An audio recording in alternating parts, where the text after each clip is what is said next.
Guess How Much I Love You by Sam McBratney. Little Nut Brown Hare, who was going to bed, held on tight to Big Nut Brown Hare's very long ears. He wanted to be sure that Big Nut Brown Hare was listening. Guess how much I love you, he said. Oh, I don't think I could guess that, said Big Nut Brown Hare.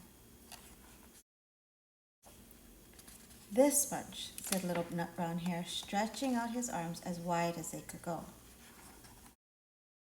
Big Nut Brown Hare had even longer arms.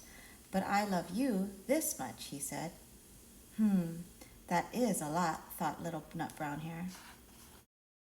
I love you as high as I can reach, said Little Nut Brown Hare. I love you as high as I can reach, said Big Nut Brown Hare.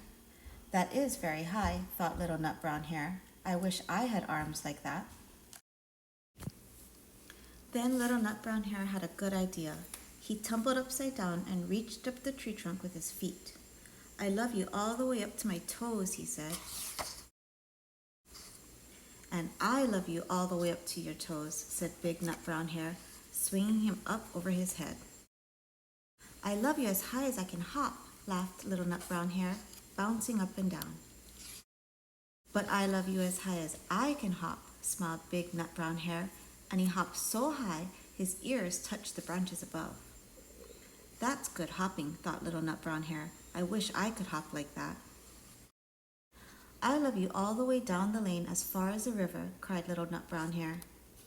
I love you across the river and over the hills, said Big Nut Brown Hare. That's very far, thought Little Nut Brown Hare.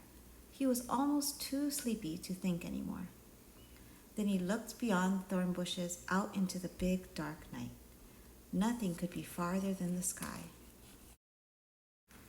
I love you right up to the moon, he said, and closed his eyes. Oh, that's far, said Big Nut Brown Hare. That is very, very far. Big Nut Brown Hare settled Little Nut Brown Hare into his bed of leaves. He leaned over and kissed him goodnight. Then he lay down close by and whispered with a smile, I love you right up to the moon and back.